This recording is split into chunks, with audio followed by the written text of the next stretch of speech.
தந்தையே, என் வாழ்க்கைக்கு நல்ல வழியை காமிக்க மாட்டாயா அப்பா என்று என்னிடம் ஏங்கி தவித்து நின்றாய் அல்லவா? அதற்கான புதிய கதவுகள் திறக்கப் போகிறது.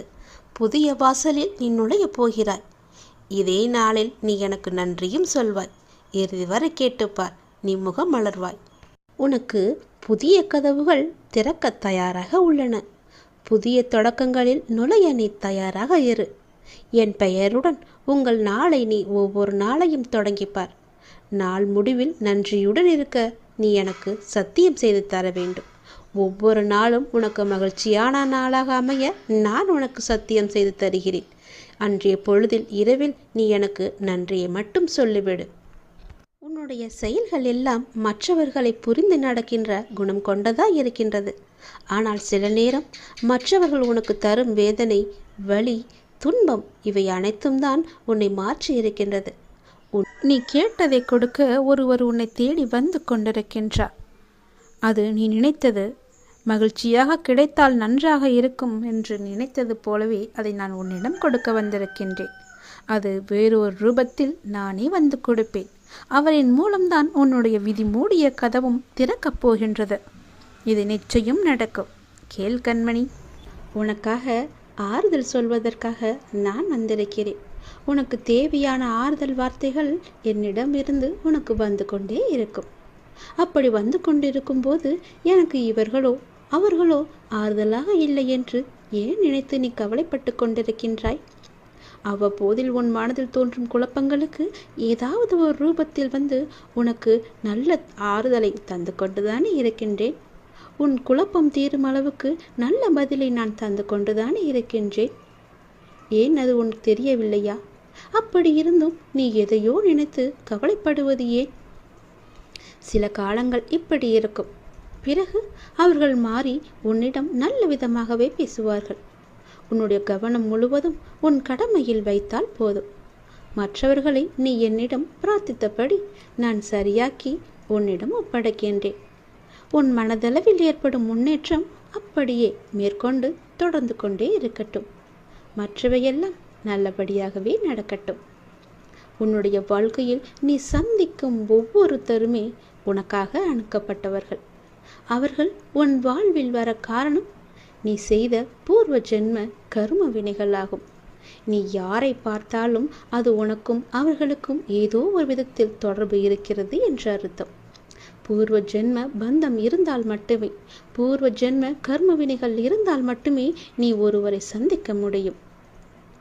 குடும்பத்தில் நிம்மதி இல்லை, ஒரே பிரச்சனை என்று அழுது கொண்டே இருந்தாய் அல்லவா?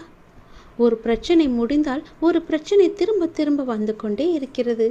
எப்போதும் வாக்குவாதமாகவே என் குடும்பம் இருக்கிறது, என்னை என் குடும்பத்தினரே புரிந்து கொள்ளவில்லை என்றெல்லாம் நீ புலம்புவதை நான் பார்த்திருக்கின்றேன். அது எல்லாவற்றிற்கும் காரணம் உன்னுடைய கர்மா. உன் குடும்பத்தில் உள்ள சிக்கல்கள் எல்லாவற்றையுமே தீர்ப்பதற்கு உன் கர்ம வினையை நீ குறைக்க வேண்டும். விரைவில் உன் குடும்பத்தில் நல்லது நடக்க நீ கர்ம வினையை குறைக்க வேண்டும். அதற்கெல்லாம் என்ன செய்ய வேண்டும் என்று கேட்காதே. நானோ உனக்கு பல முறை சொல்லியிருக்கின்றேன்.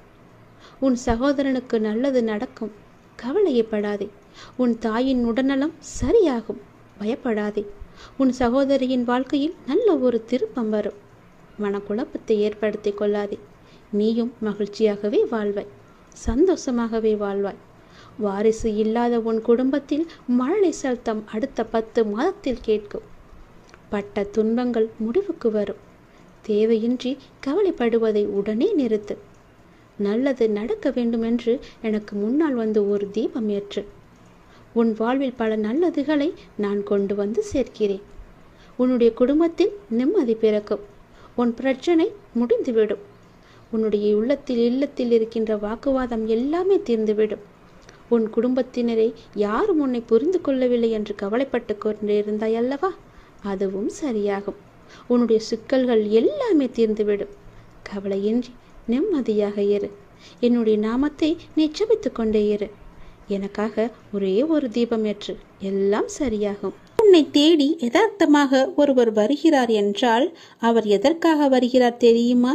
இந்த இடத்திற்கு போனால் கிடைக்கும் என்ற நம்பிக்கையோடு தான் வருகிறார். உன்னால் கொடுக்க முடியும் என்ற நம்பிக்கையோடு தான் வருகிறார். அவருக்கு இருக்கும் நம்பிக்கை உனக்கு இல்லையா? உன்னால் கொடுக்க முடியவில்லையா? எல்லாம் முடியும். நீ ஒரே ஒரு முறை கொடுத்துப்பார். உன்னால் இல்லை என்று சொல்ல முடியாத அளவுக்கு எல்லாமே உன்னை தேடி தானாக வரும். அகண்ட பிரார்த்தனையை நீங்கள் மேற்கொண்டு பாருங்கள். சக மனித உயிர்களின் துன்பத் துயரங்களை காணும்போது இறைவனிடம் அவர்கள் நலம் வாழ மன்றாடி பிரார்த்தனை செய்யுங்கள். இது உங்களின் துயரத்தை நீங்கள் இறையிடம் கூறாமலேயே போக்கக்கூடிய நல்வழியை அமைத்து தரும். நம்மிடம் உள்ளதை, நம்மால் முடிந்ததை செய்வது, மற்றவர்கள் நன்றாக இருக்க வேண்டும் என்ற எண்ணம் படைத்தவன் மட்டுமே புண்ணியத்தை செய்ய வேண்டும் என்று நினைப்பான். அப்படிப்பட்ட நல்ல மனம் ஒன்றே போதும் புண்ணியம் செய்வதற்கு. ஆம், புண்ணியம் செய்ய மனம் வேண்டுமே தவிர பணம் தேவையில்லை. உங்கள் மனம் நல்லதையே நினைக்கட்டும், அதுவும் மற்றவர்களுக்காக இருக்கட்டும். இதுதான் புண்ணியம். மற்றவர்களின் துக்கங்களை உங்களது என்று எண்ணி வருந்தி பாருங்கள். உங்களுக்கு கிடைக்காவிட்டாலும் பரவாயில்லை, மற்றவர்களுக்காவது கிடைக்கட்டும் என்று வேண்டிக் கொள்ளுங்கள். மனமுருக வேண்டிக் கொள்ளுங்கள், மனதார வேண்டிக் கொள்ளுங்கள். அனைத்து உயிர்களுக்கும் உங்களுக்கும் தொடர்பு உண்டு என்று எண்ணிக்கொள்ளுங்கள். உங்களால் அனைவருக்கும் அன்பான ஆதரவான எண்ணங்களை அளிக்க முடியும் என்று நினைத்து பாருங்கள். உங்கள் எண்ணங்கள் அனைத்தையும் நிறைவேற்றும் என்று நம்புங்கள். இறைவனை துணைக்கு அழையுங்கள். மற்றவர்களுக்காக உதவ இறைவனிடம் நீங்கள் வேண்டுங்கள். தன்னலமற்ற எண்ணத்தை இவ்வுலகில் பரவ விடுங்கள். அனைவரும் உங்களுக்கு அன்பானவர்களாக மாறிவிடுவார்கள். உங்கள் உள்ளம் மகிழ்ச்சியாகிவிடும். அனைவரும் நிம்மதியாக வாழ்வார்கள். அந்த மகா புண்ணியம் உங்களை மட்டுமே வந்து சேரும். இந்த புண்ணிய செயலுக்கு நீங்கள் செலவு செய்தது என்ன? பிரார்த்தனை மட்டுமே, வேறு ஒன்றுமே கிடையாதே. ஒரு பைசா கூட நீங்கள் செலவு செய்யவில்லை. எங்கும் அலையவும் இல்லை. யாரிடமும் கோபமும் கொள்ளவில்லை. பொய்யும் கூறவில்லை. யாரிடமும் எதற்காகவும் நீங்கள் கையேந்தவும் இல்லை. யாரும் உங்களை குறை கூறப் போவதும் இல்லை. எதையும் நீங்கள் இழக்கப் போவதும் இல்லை. எதையும் இழக்காமல் நீங்கள் புண்ணியத்தை மட்டுமே சம்பாதித்திருக்கிறீர்கள். சரி, இதை எப்படி நாம் செயல் வடிவத்திற்கு கொண்டு வருவது என்பதை பார்ப்போமா? இதை செயல் வடிவத்திற்கு கொண்டு வருவது மிக மிக எளிது. தினமும் ஏதேனும் ஒரு நேரத்தில் யாராவது ஒருவர் நன்றாக இருக்க வேண்டும் என்று எண்ணி பழகிக் கொள்ளுங்கள். இதற்காக நேரம் காலம் எல்லாம் பார்க்க தேவையில்லை. எந்த நேரத்திலும் யாருக்காகவும் எண்ணிக்கொள்ளலாம். ஆரம்பத்தில் சொந்த பந்தங்களுக்காக வேண்டிக் கொள்ளுங்கள். நாளடைவில் கண்ணில் படும் அனைவருக்காகவும் வேண்டிக் கொள்வீர்கள். நாட்கள் செல்ல செல்ல நீங்கள் கேள்விப்பட்டவர்களுக்காகவும் அவர்கள் நல்ல முறையில் வாழவும் நீங்கள் எண்ண துவங்குவீர்கள். நீங்கள் வேண்டிக் கொள்ளும் நபர் பற்றி கவலைப்படாதீர்கள். அவர் எவ்வளவு மோசமானவராக இருந்தாலும் அவர் நல்ல முறையில் வாழ வேண்டும் என்று நீங்கள் வேண்டிக் கொள்ளுங்கள். ஒரு ஆம்புலன்ஸ் வண்டி சத்தம் கேட்கும் போதெல்லாம் அதில் பயணம் செய்பவர் நல்ல முறையில் குணமடைய இறைவனை வேண்டிக் கொள்ளுங்கள். யாரோ ஒருவர் விபத்தில் அடிபட்டு விட்டார் என்று கேள்விப்பட்டால் அவர் உடல் நலம் பெற எண்ணிக்கொள்ளுங்கள். மனிதர்கள் மட்டுமல்ல, அனைத்து உயிர்களிடமும் இந்த செயலை நீங்கள் செய்யுங்கள். தெருவோரம் ஒரு மரம் வெட்டப்பட்டிருந்தால் அதற்காகவும் நீங்கள் எண்ணிக்கொள்ளுங்கள். அந்த மரத்தை வெட்டியவர் மேலும் சில மரங்களை நடட்டும் என்று வேண்டிக் கொள்ளுங்கள். வெட்டப்பட்ட மரம் மற்றவர்களின் வாழ்வாதாரத்திற்கு உதவட்டும் என்று எண்ணிக்கொள்ளுங்கள். உலகத்தில் உள்ள அனைவரும் நன்றாக இருக்கட்டும் என்று ஒற்றை வரியிலே முடித்து கொள்ளாதீர்கள். ஒவ்வொருவரையும் நினைவில் வைத்து தனிப்பட்ட முறையில் அவர்களுக்காக நீங்கள் நன்மைக்காக வேண்டிக் கொள்ளுங்கள். இதுபோல் அகண்ட பிரார்த்தனையை மேற்கொள்ளுங்கள். மிக பெரிய புண்ணியம் உங்களை வந்து சேரும். இப்படியெல்லாம் செய்ய முடியுமா கேட்டால் நிச்சயமாகவே செய்ய முடியும். இந்த எண்ணங்களுக்காக நீங்கள் பணமாக செலவு செய்ய வேண்டியது எதுவுமே கிடையாது. ஆனால் இதன் மூலம் கிடைப்பதோ மிக பெரிய புண்ணியம். எனவே புண்ணியம் செய்ய எதுவும் பணம் ஏதும் தேவையில்லை. நல்ல எண்ணங்களுடன் கூடிய நல்ல செயல்கள் மட்டும் இருந்தால் போதும். நல்ல மனம் இருந்தால் போதும். எல்லாமே உங்களை தேடி தானாகவே வரும். அந்த இறைவனை உனக்குள்ளே குடியேறி விடுவார். பிறகு என்ன? நீதான் கடவுள். நாம் கடவுளிடம் எது வேண்டுமானாலும் அவர் அமைதியாக இருப்பதற்கு காரணம் இருக்கும். நீங்கள் கடவுளிடம் பேசுவதை மட்டும் நிறுத்தி விடாதீர்கள். இறைவனிடம் நீங்கள் பேசுங்கள். இறைவனிடம் பேசும் வார்த்தைகள் மிகவுமே வலிமையானவை. இறைவனிடம் திரும்ப திரும்ப ஒரு விஷயத்தையே சொல்லும்போது அது கண்டிப்பாக நிறைவேறியே தீரும். இறைவனிடம் நீங்கள் கேட்கும் ஒவ்வொன்றையும் அவர்கள் கவனித்து கொண்டு தான் இருக்கிறார். உங்கள் பிரார்த்தனைகள் கண்டிப்பாக ஒரு நாள் நிறைவேற்றப்படும். அவருடன் பேசுவதை மட்டும் நிறுத்தி விடாதீர்கள். ஒரு விஷயம் நமக்கு நடக்க வேண்டும் என்றால் இறைவனிடம் முறையிட்டு கொண்டே இருங்கள். இது நடந்தே ஆக வேண்டும், இதை சரி செய்யுங்கள் அப்பா என்று சொல்லிக் கொண்டே இருங்கள். நிச்சயமாகவே அவர் உங்கள் பிரார்த்தனையை நிறைவேற்றி தருவார். நம்பிக்கையோடு இருங்கள். அவர் தருவார் என்ற நம்பிக்கையோடு இருங்கள். நம்பிக்கை இருந்தால் அந்த வானமும் நமக்கு வசப்படும். இந்த பிரபஞ்சத்தையே ஆளும் மிகப்பெரிய சக்தி உங்களது தேவைகளையும் கண்டிப்பாக நிறைவேற்றும். இறைவனால் நிறைவேற்ற முடியாத அளவிற்கு பெரிய பிரார்த்தனைகள் எதுவுமே கிடையாது. அவர்தான் அந்த பிரச்சனையை உருவாக்கியவருக்கு பிரச்சனையை தீர்க்க தெரியாதா? உங்களுக்கு தேவையானதை கண்டிப்பாக அவர் வழங்கிக் கொண்டே இருப்பார். அதை யாராலும் தடுக்க முடியாது. இதுவரை இறைவன் கொடுத்ததற்கு இனி கொடுக்க போவதற்கும் என அனைத்துக்குமே நீங்கள் நன்றி சொல்ல வேண்டும். நன்றி சொல்ல மறவாதீர்கள். உங்களை கைப்பிடித்து வழி நடத்தி கொண்டிருக்கும் சக்தியை முழுமையாக நம்புங்கள். நீங்கள் ஒருவர் மீது நம்பிக்கை வைத்திருக்கிறீர்களோ அது முழுமையான தூய மனதுடன் கூடிய நம்பிக்கையாக இருக்க வேண்டும். எது செய்தாலும் அசைக்க முடியாத நம்பிக்கையாக இருக்க வேண்டும். அப்போதுதான் அவருடைய முழுமையான லீலைகள் நமக்கு தெரிய வரும். என்றுமே அது உங்களை கைவிடாது. உங்களுக்கு வேண்டியது அனைத்தும் வாரி வழங்கும். உங்களுக்கு வேண்டிய அனைத்தையும் பெற்று நீங்களும் உங்களை சார்ந்த அனைவரும் மகிழ்ச்சியோடு வாழ்வீர்கள். அதற்கு அவரே துணையாகவும் இருப்பார். நீங்கள் செய்ய வேண்டியது எல்லாம் அவரிடம் நீங்கள் தினமும் பேசிக்கொண்டே இருப்பது மட்டும்தான். என்ன அப்பா, எப்படி இருக்கிறீர்கள் என்று ஆரம்பித்து எல்லாவற்றையுமே பேசுங்கள். எல்லாவற்றிற்கும் அவர் நிச்சயம் பதில் தருவார். ஆனால் அந்த பதிலுக்கு நீங்கள் கொஞ்சம் காலம் காத்திருக்க வேண்டும்.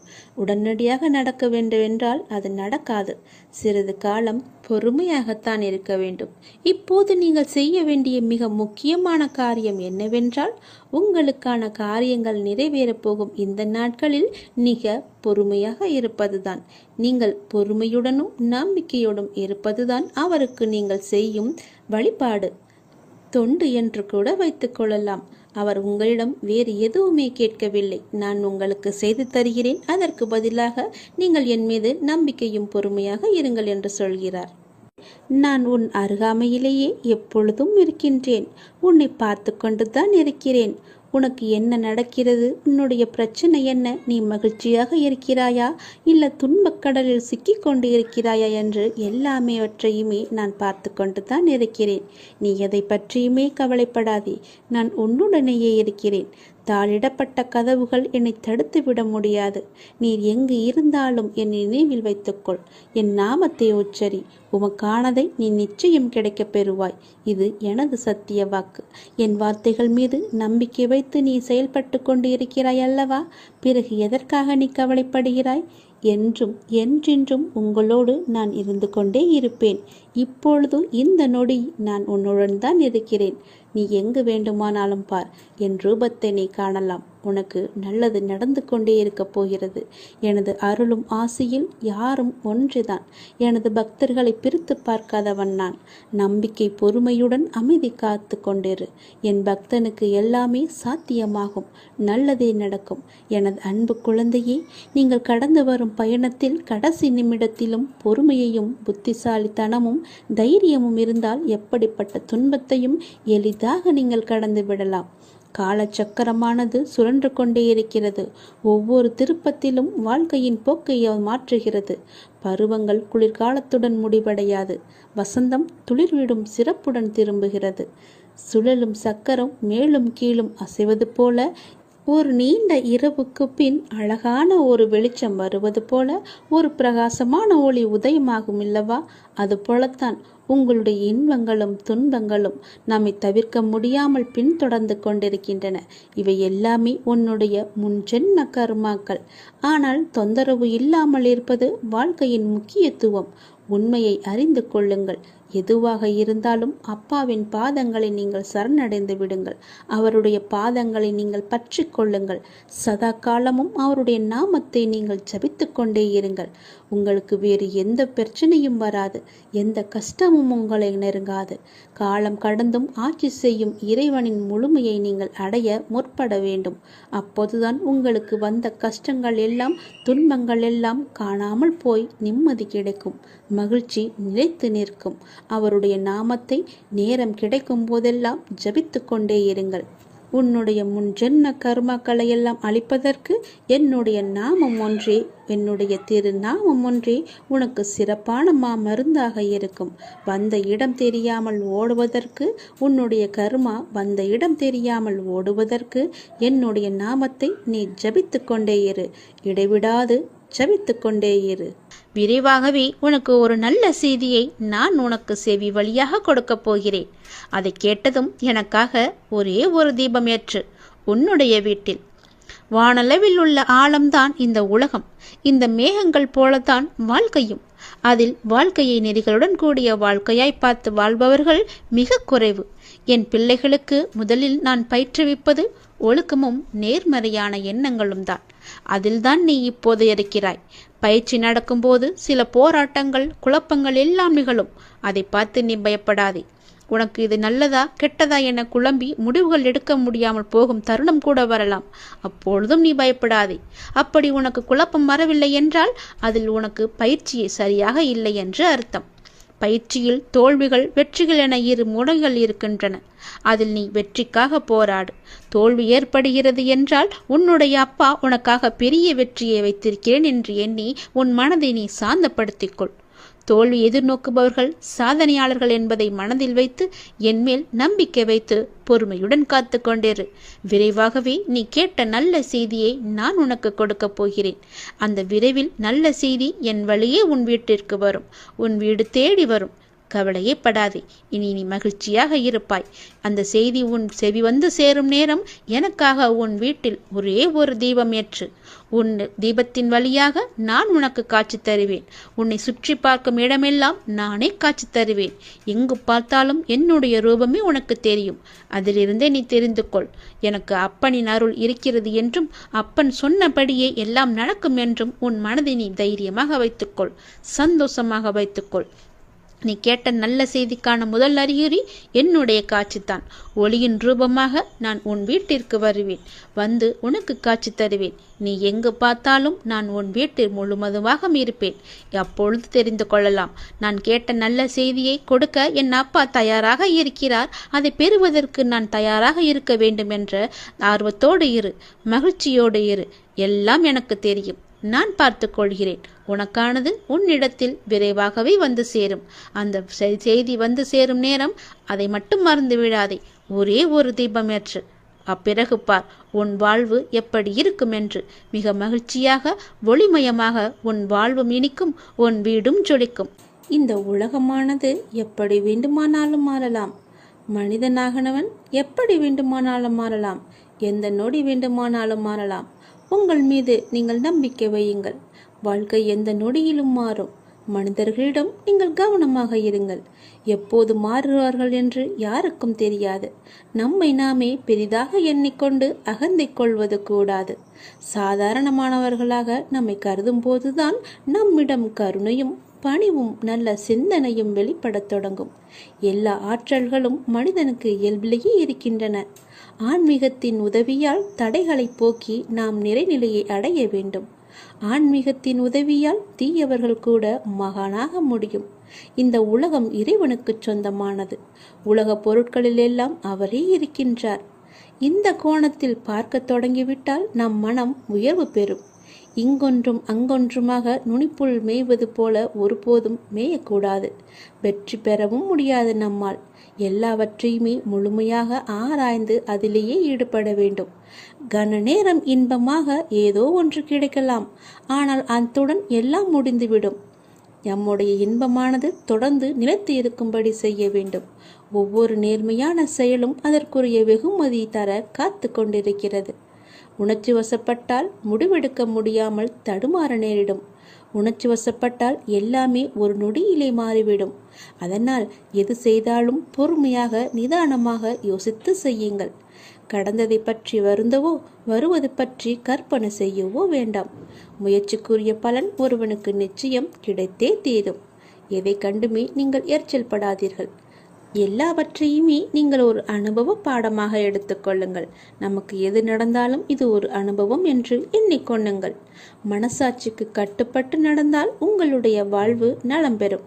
மனம் என்பது கடவுளின் கையில் ஒரு கருவியாக இருக்க வேண்டும். கடவுள் விரும்பும் வழிபாடு உழைப்பு ஒன்றுதான். அவருடைய விருப்பத்தை நாம் பூர்த்தி செய்ய வேண்டும். கடவுள் நம்பிக்கை ஒன்றே மனிதனுக்கு உண்மையான உதவி. கடவுளின் விருப்பப்படி நடக்கட்டும் என எல்லாவற்றையுமே விட்டுவிடுங்கள். உங்கள் தலைகளில் நீங்கள் பாரத்தை ஏற்றிக்கொள்ளாதீர்கள். உங்களுக்கு இன்று நடப்பது எல்லாமே அவருடைய விருப்பப்படிதான் நடக்கின்றது. அவர் விரும்பாமல் எதுவும் உங்களுக்கு நடக்காது. அதனால் அவர் விருப்பப்படி வருவதை அவருடைய போக்கிலேயே விட்டுவிடுங்கள். கடவுளிடம் எல்லாம் நன்றாக இருக்க வேண்டும் என்று பிரார்த்தனை செய்யுங்கள். எல்லாம் உங்கள் இஷ்டப்படியே நடக்கட்டும் என்று அவரிடம் விட்டுவிடுங்கள். நீங்கள் எது செய்தாலும் எனக்கு நன்மையாக மட்டும்தான் இருக்கும் என்று அவர் மீது நீங்கள் நம்பிக்கை கொள்ளுங்கள். மற்ற எல்லாவற்றையும் அவரே பார்த்து கொள்வார். நீங்கள் பயமின்றி நிம்மதியாக கவலைப்படாமல் சந்தோஷமாகவே இருக்கலாம். உனக்கு உள்ள பிரச்சனைகளை பற்றி எனக்கு தெரியாது என்று நினைத்து கொண்டிருக்கிறாய். உன்னுடைய பிரச்சனை என்ன, எப்படி வந்தது, எதனால் வந்தது என எல்லாமே எனக்கு தெரியும். உன் பிரச்சனைகளை நினைத்து நினைத்து உன் வாழ்நாளில் இருக்கும் நிம்மதியை இழந்து நீ தவித்து கொண்டிருக்கிறாய். உன் மனதை ரணப்படுத்தி கொண்டு எரிச்சல் பட்டு வாழ்க்கையையே ரணமாக்கி வைத்திருக்கிறாய். அதை எப்படி சரி செய்வது என்று தெரியாமல் இருண்ட காட்டில் நுழைந்தது போல திக்கிட்டு இருக்கிறாய். இதனால் வாழும் வாழ்க்கையே உனக்கு நரகமாக தோன்றுகிறது. ஒரு விஷயம் உனக்கு பிடிக்கவில்லை என்றால் அதை நீ விட்டுவிடு. விரும்பாமல் ஏற்றுக்கொள்வது சரியல்ல. உனக்கு நீயே செய்யும் தீமை. உனக்கு நீயே வேஷம் போடுகிறாய் என்று அர்த்தம். உனக்கு அது நிம்மதி தராது. மற்றவர்களுக்கும் நிம்மதி இல்லாத சூழலை உருவாக்கும். அதை விட்டு நகன்று விடுவதுதான் சிறந்தது உனக்கு. அமைதியாய் போவதில் தவறு இல்லை. ஆனால் அந்த அமைதியை ஏற்க முடியாமல் சில பேர் இருப்பார்கள். காரணம், உன்னிடம் பேசி பழகிவிட்டார்கள். அவர்களுக்கு அது ஏற்றுக்கொள்ளக்கூடியதாக இருக்காது. அவர்கள் செய்யும் சில விஷயங்கள் வருத்தத்தை ஏற்படுத்தியது என்றால் மனம் வருந்தாமல் அமைதியாக நீ விலகிவிடு. அவர்களுக்கு நீ விட்டு சென்றதாக தோன்றும். உண்மையான காரணத்தை அவர்களுக்கு நீ உணர்த்த வேண்டும் என்று அழையாதே. உன்னை புரிந்தவர்களாக இருந்தால் அது அவர்களுக்கு தெரியும். அவர்கள் செய்த தவறு என்ன, எதற்காக நீ அமைதியாக இருக்கிறாய் என்று. இதையெல்லாம் ஒரு விஷயமாக எடுத்துக்கொண்டு நீ கலங்காதே. அதை மற்றவர்களிடம் கோபமாய் வெளிப்படுத்துகிறாய். அப்படி அவர்கள் என்ன செய்தார்கள்? கோபத்தையும் எரிச்சலையும் விடு. உன்னை காயப்படுத்தினது நியாயமில்லைதான். அதற்காக அந்த கோபத்தை மற்றவர்களிடம் காண்பிப்பது மிகவும் தவறு. நிம்மதியுடனும் சந்தோஷத்துடனும் வாழ அதற்கான எல்லா முயற்சியிலும் உன்னை நான் ஈடுபடுத்தி செய்ய வைப்பேன். நானே துணை நின்று உன்னை காப்பேன். நீங்கள் வாழ பிறந்திருக்கிறீர்கள். வாழ்வை அனுபவித்து வாழ வேண்டும். அதற்கு தடையாக உள்ள கஷ்டங்களையும் பிரச்சனைகளையும் வேறு விதமான சூழல்களையும் நீக்கி எல்லாவற்றிலும் சம்பூர்ணமாக வாழ வேண்டும் என்பதே இந்த அப்பாவின் விருப்பம். அப்பாவின் விருப்பம் உங்கள் வாழ்க்கையில் நடைமுறைக்கு வர வேண்டும் என்றால் அப்பா உங்கள் மனதில் இருக்க வேண்டும். அப்பா என் மனதில் இருப்பதை எப்படி அறிந்து கொள்வது என நீ கேட்கலாம். எந்த மனதில் அமைதியும் சாந்தமும் நிலவுகிறதோ, எந்த மனம் எப்போதும் அன்பினால் நெகிழ்கிறதோ, எந்த மனம் எப்பொழுதும் பொறுமை காக்கின்றதோ, எந்த மனம் அனைத்தையும் சகித்து கொண்டு போகிறதோ அந்த மனதில்தான் அப்பா முழுமையாக இருக்கிறார். சில நேரங்களில் கஷ்டம் கலங்கச் செய்யும், வேதனை திகைக்க வைக்கும், பிரச்சனைகள் மூழ்கடிப்பது போல தெரியும். ஆனால் திகைக்கக்கூடாது. எதையும் முன்ஜென்மத்து வினை என எடுத்துக்கொண்டு இனி வரும் நாட்களில் நாம் நன்றாக இருப்பதற்காக இந்த நிலையை அப்பா தருகிறார் என ஏற்றுக்கொள்ள வேண்டும். மனநிலை மற்றும் மாறுதல்களுக்கு மௌன சாட்சியாக இருப்பவன் இறைவன். அப்பா எனக்கு எதையும் செய்யவில்லை என கதறி அழுத நாட்கள் உண்டு. அழுத நாட்கள் எல்லாமே முடிந்து போகும். ஆனந்தமான காலம் உங்களுக்காக காத்திருக்கிறது. மரம் இலைகளை உதிர்க்க ஆரம்பித்து மொட்டையாகி நின்றால் மரம் பட்டுவிட்டது என நாம் கதறுவது கிடையாதே. இது இலையுதிர் காலம், இனி வசந்த காலம் வரும் என்பதை நினைத்து நாம் காத்திருப்போம் இல்லையா? அப்படியேதான் உங்களுடைய வாழ்க்கையும். இந்த துன்ப நாட்கள் எல்லாமே முடிவுக்கு வரும். முடிவுக்கு வந்து உங்களுக்கு இன்பம் சேரப்போகிறது. அன்றைக்கு நீங்கள் தகுதியாக இருப்பதற்கு இந்த கஷ்டம் என்ற பயிற்சி உங்களுக்கு அளிக்கப்படுகிறது. அப்பா எப்படி முழுமையானவரோ அப்படியே நீங்கள் முழுமையான தன்மை உடையவர்கள். அவரே முழுமையை நோக்கி உங்களை அழைத்து செல்வார். எதை பற்றியுமே நீ கவலைப்படாதே. உன்னோடு நான் எப்போதுமே இருப்பேன். உன் பிரச்சனைகளை நான் தீர்த்து வைக்கிறேன்.